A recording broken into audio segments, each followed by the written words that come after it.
Department లో ఈరోజు smart card distribution కార్యక్రమాన్ని జిల్లా హెడ్ క్వార్టర్స్ లో నిర్వహించుకుంటున్నాం. ప్రభుత్వం వచ్చిన తర్వాత ఎంత నిబంధన పాలన పాలిస్తుంది, ఎంత పారదర్శకంగా పనిచేస్తుంది అనే విషయాన్ని మీరు గుర్తు చేసుకోవాలి. తెలియజేస్తున్నాను. ఈరోజు ఈ కార్డు గొప్ప ఉద్దేశం ఏంటంటే, ఇందాక వెంకటనాయుడు గారు చెప్పున్నారు, మన జిల్లా లాంటి జిల్లాలు, ఉత్తరాంధ్ర జిల్లాలు ఎక్కువగా మైగ్రేషన్ వెళ్తుంటారు.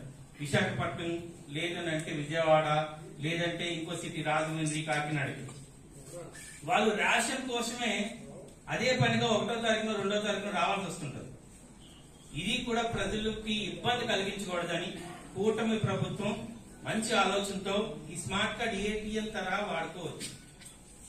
ఈ కార్డు ముందున ఇంటి పెద్ద మనిషి ఎవరైతే ఉన్నారో ఆ ఫోటో ఉంటది, వెనకాతల వాళ్ళ ఇంటి అడ్రస్ ఉంటది, దీనికి సింపుల్ ఒక మంచి నంబర్ ఉంటది. ఈ డిజైన్ చేసిన విధానం అయితే మీరు చూడొచ్చు. ఇది ఎన్ని సంవత్సరాలు ఉంటారు. ఇంతకు ముందు మన రేషన్ కార్డు ఇస్తే, పేపర్ ఇస్తే లామినేషన్ చేసుకునేవారు, అందరూ ఉన్నారు, ముచ్చి కవర్ లో పెట్టుకుని వచ్చేవారు. అంటే ఆల్మోస్ట్ పాకెట్ లో పెట్టుకుంటే సరిపోయేది. అంటే ప్రభుత్వం స్మార్ట్ గా ఉంది, చేసే పనులు స్మార్ట్ గా ఉన్నాయి, ఇచ్చే పథకాలు స్మార్ట్ గా ఉన్నాయి.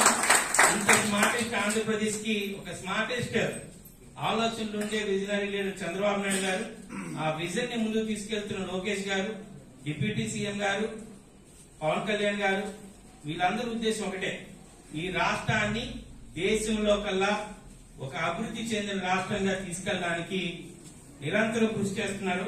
అందులో భాగంగానే ఈ అన్ని ప్రతి స్మార్ట్ మూవ్స్ అనే విషయాన్ని గుర్తు చేస్తూ ఈ రోజు మన జిల్లాలో దాదాపుగా 2,73,000 తీసుకుంటున్నారు.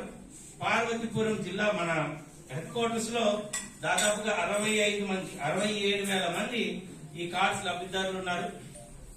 అంతేకాకుండా ఇక్కడి నుంచి డిఎస్ఓ గారు కూడా చెప్తున్నాను, గత ప్రభుత్వం లాగా ఈ పీడీ రైస్ అరికట్టే బాధ్యత మీ పైన, సిఎస్డిటి గారి పైన, ఎంఆర్ఓ గారి పైన కూడా ఉంది. ఇప్పటికీ ఎంత అరికట్టుకుని ఇంకా ఉంది. ఈ స్మార్ట్ కార్డ్ రావడం వల్ల టోటల్ గా అరికట్టే ఉద్దేశంతో ప్రభుత్వం కూడా తీసుకోవడం జరుగుతుందనే విషయం తెలియజేస్తూ, అలాగే మీకు కూడా చెప్పుకున్న ఇందాకలా గౌరవ కొప్పరం డైరెక్టర్ గారు కూడా ఒక ఇష్యూని రైజ్ చేస్తున్నారు.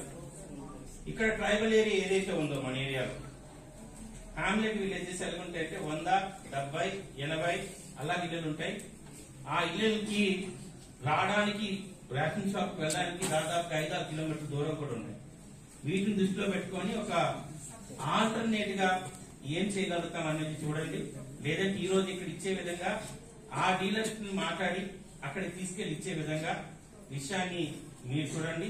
ఎలాగో మనం ఎల్డర్స్ కి ఇస్తున్నాం, ఎల్డర్స్ కి ఇస్తున్న సేమ్ మేనర్ లోనే ఈ యొక్క ఏజెన్సీ ఏరియాలో కూడా ఇవ్వడానికి ఆలోచన చేయండి. ఆల్రెడీ మీతో మనం మాట్లాడే ఉన్నాం. ఇంకా ఇది ఈ రోజు ఇక్కడ స్టార్ట్ చేస్తున్నాం. ఈ రోజు అయిపోయిన తర్వాత మన ప్రతి ఇంటికి, అంటే సచివాలయాల్లో ప్రతి ఎంఆర్ఓ గారు మీరు లోకల్ లీడర్స్ తో పాటు విలేజర్స్ కి అబ్జెక్టే ఆ సచివాలయాలు ఇవ్వడం జరుగుతుంది. సచివాలయంలో తీసుకోలేని వాళ్ళందరికీ మీ షాపులు ఏవైతే ఉన్నాయో రేషన్ షాపులు, వాళ్ళు అక్కడ మీ కార్డు మీకు హ్యాండ్ అవుట్ చేయడం జరుగుతుంది అనే విషయం తెలియజేస్తున్నాను.